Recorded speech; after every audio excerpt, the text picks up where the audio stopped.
intéressant moo ubbeeku wala boog bu ma intéressé. léegi.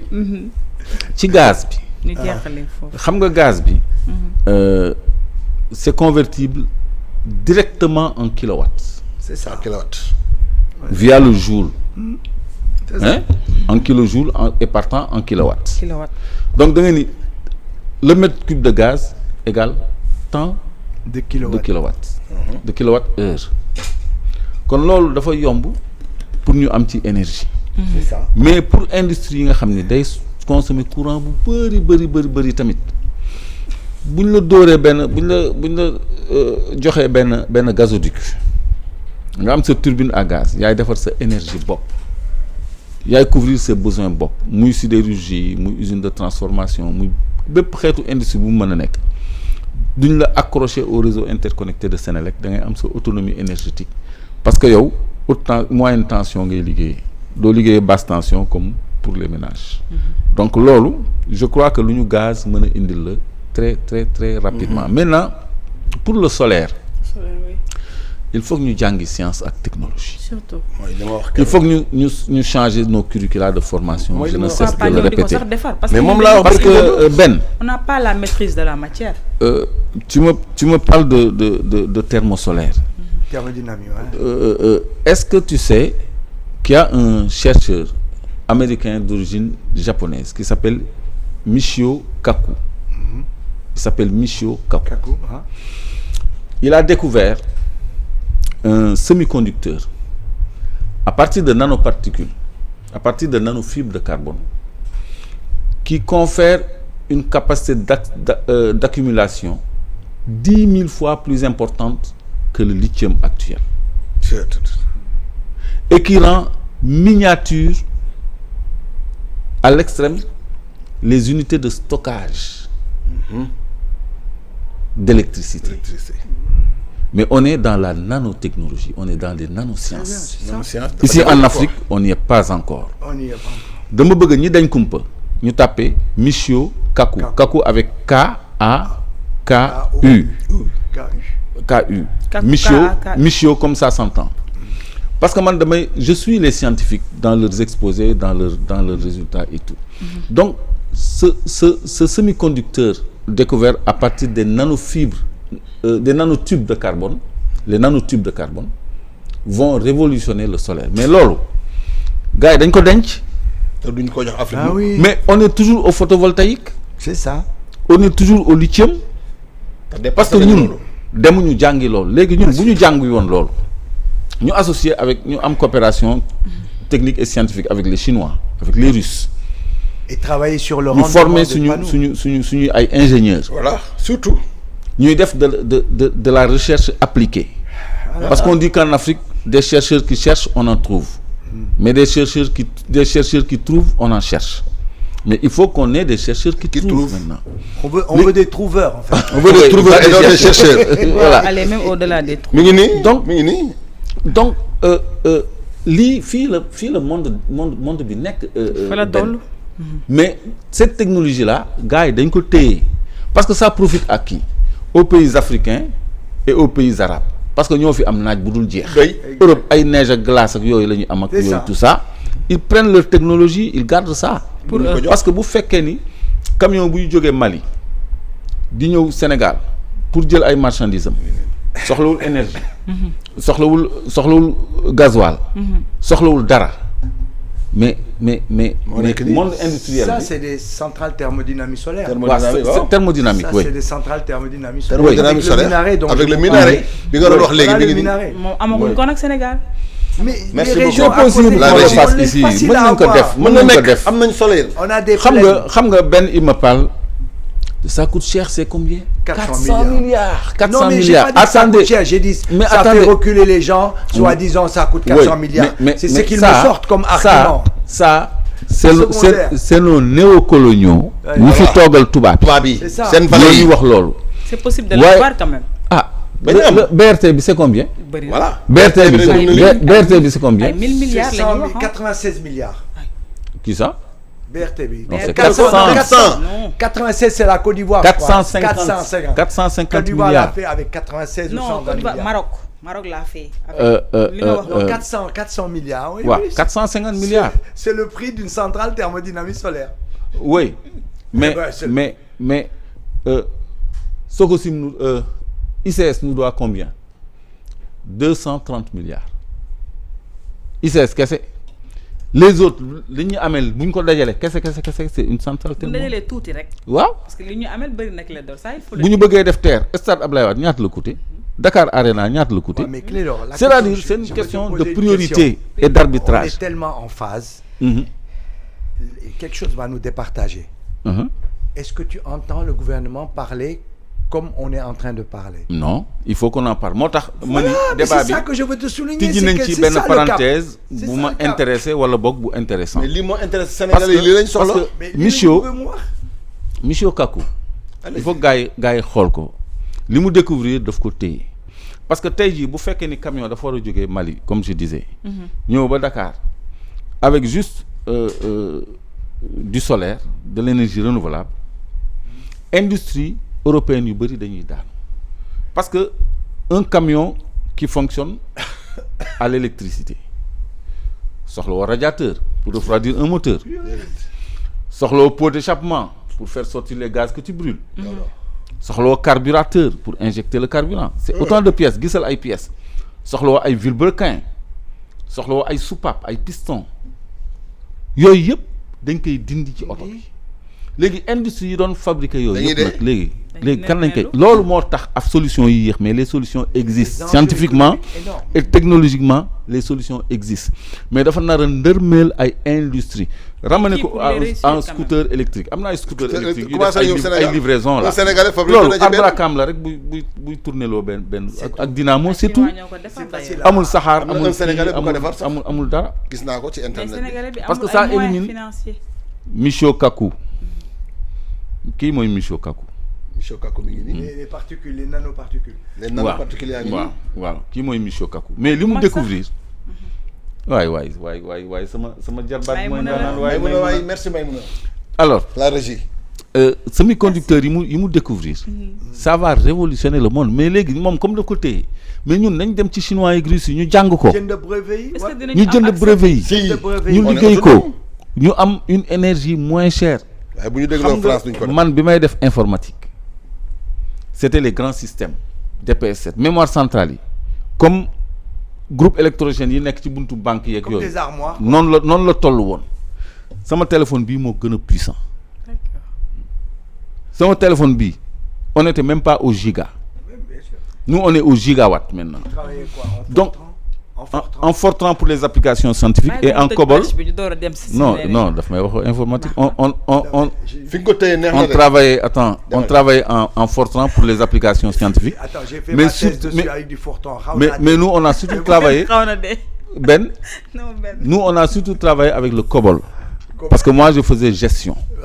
C'était pour les applications de gestion. C'était les scientifiques. Le Fortran c'était pour les. Nous on a beaucoup plus travaillé en COBOL qu'en Fortran. Donc pour te dire que science ak technologie tant que dugaluñ ko ci benn place centrale ci suñu curricula de formation yi technologie yii nii duñ ko sax dégg bay xam ni existé na parce que dafa am ay menaces ci industrie occidentale yi bu fekkee ni ñun dañu passer à l'électrique gis nga Elon Musk ça m'étonnerait pas qu'un jour qu'il lui arrive quelque chose parce que dafa nekk di bouleverser lu bari aux États-Unis dafa nekk di remettre beaucoup de standards en cause aux États-Unis ba ci dans la communication satellitaire. Il a même voulu acheter un truc à lui. waaw donc science ak technologie. Non, il a SpaceX. Il l'a acheté ou pas? Il a SpaceX.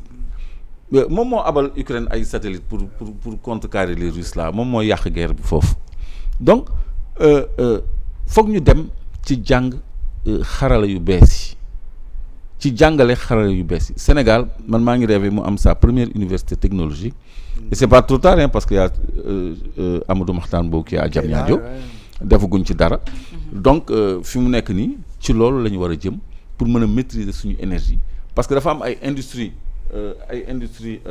voilà c'est les nanoparticules yi nga xam ni ñoo war a révolutionner monde bi ñu ngi jëm ci monde boo xam ni science ak technologie vraiment il faut que suñu xale yi maîtriser ko pour ñu mën a defaral suñu bopp li ñuy xañ fële parce que bu dee tubaab yi kese ñun duñu xam dara dañuy bëgg toujours di defar di ñu jaay li nga xam ni mën nañu ko jaay léegi seen ay entreprise bu fekkee ni ñun mën nañu defar suñu propre moyen de déplacement un bateau boo xam ne day charger ay conteneurs du lakk mazout du lakk benn carburant xam ne Afrique ak pays ça ne pollue pas mais loolu c'est bon pour le monde. Bien sûr. Mais est-ce que un lobby d'industriel war nañu arc-bouté wu ci loolu rek pour mën a continuer di produire ay vilebrequin ak ay piston ak ay carburateur ak ay pots d'échappement ak ay bougies sax pour cuq ay radiateur ay n'importe quelle pièce ba ci réservoir d'essence ak jauge bi ci nekk ak flotteur bi yooyu yëpp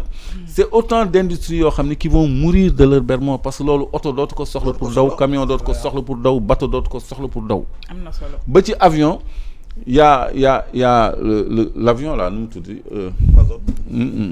Kérosène. Non, l'avion qui a fait le tour du monde au solaire là, comment il s'appelle encore? C'est Jean non, Planeur. Ouais, mais c'est un planeur, j'oublie son nom. J'oublie, mais bon. Mais il a réussi à le faire. Hein. Mais il l'a fait en 80 jours. Avec que du solaire. Que du solaire. Donc, il y a un avion boo xam ni pour wane ni énergie solaire mën na décoller loo avion def na tour du monde ak. dafa oyof. nu avion bi tout mais comment je peux oublier ça. dina ñëw si sa xel. dina ñëw. Voilà donc loolu c'était juste une démonstration donc bateau mën na ko oto mën na ko lépp mën na ko nañu jàngi science ak technologie ngir yàlla. d'accord Brest la woon bu ñu ubbi boo amee loo si doole ñu daal ponk. benn doyulul de. non benn dañ ko fekk ci domaine am. parce que moi je suis un ayatollah du solaire. Oui. Voilà. Par mais exemple, il faut t'intéresser aux travaux de Michio Kaku. Mais d'accord, sur ces semi-conducteurs non, surtout quand tu parles d'emmagasiner, stocker l'énergie. Sur du miniature. Tu récupères beaucoup d'énergie, tu sais pas le stocker parce que tu as ce problème de stockage. C'est tout. Les batteries, on ne sait pas quoi en fait. Donc c'est très bon ça, c'est très bon, ça va dans le bon sens. Mais je te disais, aujourd'hui, pour l'employabilité, l'employabilité dans le domaine de l'énergie verte. Dafa am et les gens n'en parlent pas. Si on veut créer des emplois aujourd'hui, quand tu vois les Sénégalais qui sont là, tu vois aujourd'hui les ménages. Solar Impulse. Solar Picard. Non, mais l'avion s'appelle Solar Impulse. Impulse comme impulse. D'accord. Solar Impulse. Le nom me revient. Solar Impulse. Solar Impulse. Donc, je vais te dire par là. Merci les internautes. Solar Impulse. La question, moi, aujourd'hui, ménage war am solaire. Sur ménage war am solaire, quel est le problème? Il faut leur rendre ça accessible. Accessible. Je trouve que le prix du kilowattheure sorti en solaire est trop cher au Sénégal. Je l'ai calculé. Non, c'est trop cher parce que c'est la Sénélec qui revend ça et qui met son bénéfice. Non, les revendeurs. Non, par exemple, les producteurs indépendants. Panneaux solaires. Pour les ménages. Pour nous, le par exemple, admettons, tu prends 10 000 watts jour. 10 kilowatts, tu as besoin de 10 kilowatts jour. Mais c'est cher. Non, c'est plus que 1 million. Ils te vendent 5 millions, j'ai dit. Voilà, ils te vendent 1 million, entre 800 000 et 1 million le kilowatt. Oui. Je trouve ça cher parce que moi j'ai regardé l'évaluation des prix. Donc il faut revoir ça parce que si tu veux le ramener vers les ménages, il faut qu'on diminue ce coût-là. Je trouve que les gens ils sont trop chers, surtout pour une douane qui n'existe pratiquement pas sur tout ce qui est solaire. C'est les gens qui vendent le solaire ici. Il faut que nous wannissons leur tout. La deuxième chose. Moi monsieur. Solar Impulse. La deuxième chose. Merci la régie. La deuxième chose. Hein? C'est la question. Non mais surtout tey c'est pas vendredi. Voilà. Tey c'est pas vendredi. Voilà bëggoon jeexale foofu da ngeen may jox seen point de vue rek. Mais terminer. La deuxième chose, c'est tu ne peux pas dire que da ngay bàyyi gars yi rek. Il faut qu'on ait des gens qui installent les panneaux, qui savent installer avec sécurité et tout ça. Chez moi, xam nga dama daan def beaucoup de théorie chez moi à Paris. Mais dama wàcc si fii. Macky Sall moom a tardé là dama xeex ak moom novembre ba mars début avril il faut que nga ñëw kër ga je suis tout en solaire tout installé avec sécurité et tout c'est pour ça lu ma la wax dama ko maîtriser installé ko si immeuble bu ma nekk si kaw def toute la sécurité. Elle est venue. Elle a fait l'interview. Et j'ai mis toute la sécurité qui va avec, en expliquant qu'on doit le faire avec la sécurité, qu'on doit le faire avec intelligence et tout ça, etc. Et je paye rien et mes clims marchent en longueur de journée, je paye rien. Et je dis qu'aujourd'hui, le solaire au ménage, aujourd'hui, ça ne t'appartient pas aux riches, le solaire.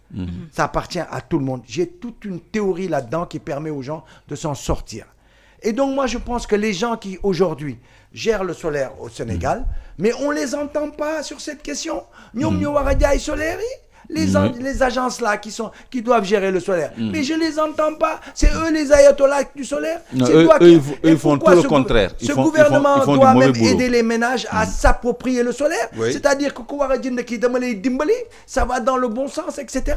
Mais il n'y a rien qui est fait. Donc pour moi, de me relier à l'employabilité. Mais moi madame nañu nangu émission bàyyi ñu nangu émission léegi est-ce que xam nga am na benn Sénégalais bu fi ubbi woon une industrie de fabrication de panneaux solaires état bi jàppalewu ko dafa arrêté su fekkee ni mu ngi may dégg il m'avait donné son numéro lors des assises de la justice et je l'ai perdu parce que dama waroon poursuivre ak moom je lui avais promis de m'appeler su fekkee mu ngi may dégg qu'il me fasse signe.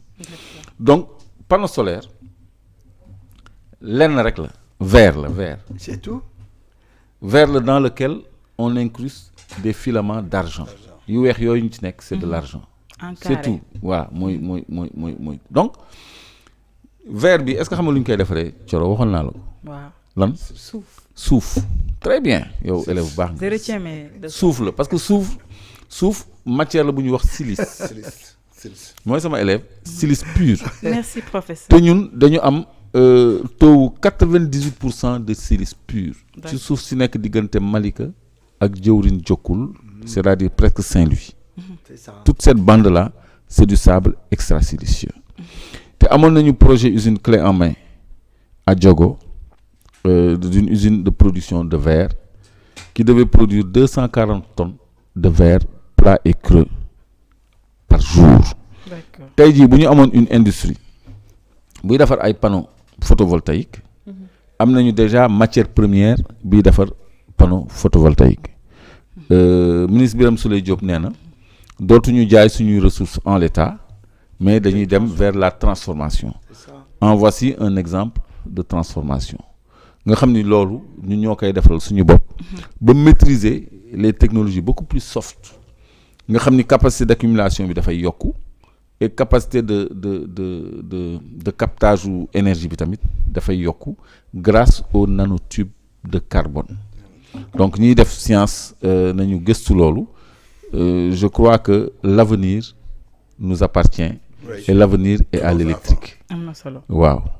merci beaucoup ñu jeexale leneen nag ba tey ngeen baal ñu nag. non ngeen baal ñu. parce que débat bi dañuy solo débat d'idées yoo xam